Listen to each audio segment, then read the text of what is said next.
بسم اللہ الرحمن الرحیم الحمد للہ رب العالمین الرحمن الرحیم مالک یوم الدین۔ حمد کے احوال اور اوقات کے بارے میں عرض کیا پچھلے درس قرآن میں۔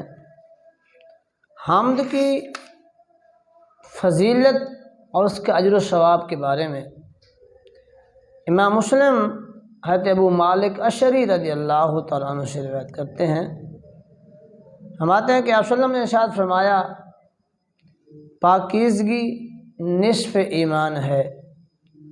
فرمایا الحمدللہ میزان کو بھر دیتا ہے، اور سبحان اللہ اور الحمدللہ آسمان و زمین کے درمیان کے خلا کو بھر دیتے ہیں۔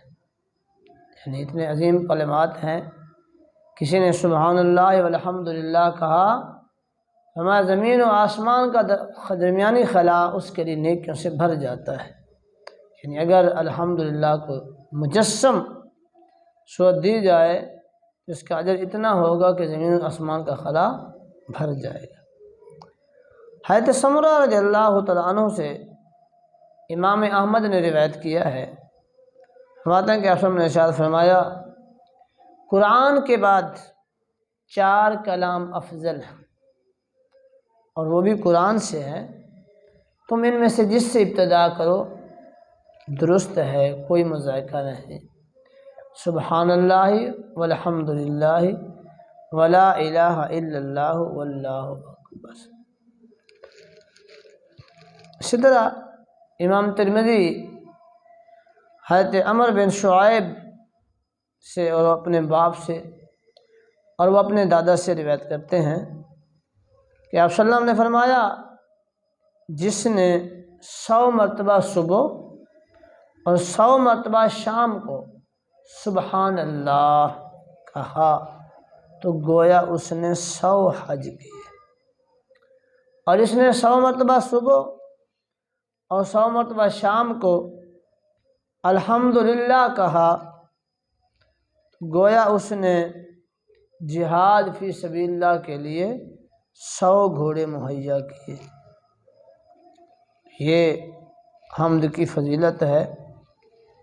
تو امام مسلم حضرت انس رضی اللہ عنہ سے روایت کرتے ہیں کہ رسول اللہ صلی اللہ علیہ وسلم نے ارشاد فرمایا کہ اللہ تبارک و تعالیٰ اس بات سے خوش ہوتے ہیں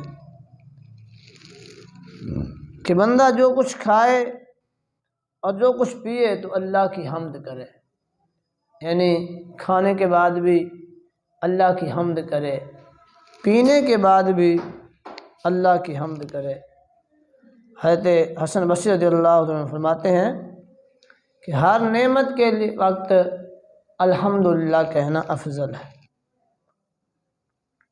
اس طرح امام ابن ماجہ حضرت انس بن مالک رضی اللہ عنہ سے روایت کرتے ہیں، فرمایا کہ جب کوئی بندہ اللہ کی دی ہوئی نعمت پر الحمدللہ کہتا ہے تو اللہ تعالیٰ اس سے افضل عطا فرماتے ہیں۔ یعنی یہ رب کے وعدہ کے مطابق ہے، لئن شکرتم لازیدنکم، کہ اے میں بندو میرے انعامات پر اگر تم میرا شکر کرو گے، میری حمد کرو گے تو میں ان انعامات کو اور بڑھا دوں گا۔ اللہ کی بارگاہ میں دعا ہے اللہ تعالیٰ ہمیں اپنے ہر حال میں حمد کرنے کی توفیق عطا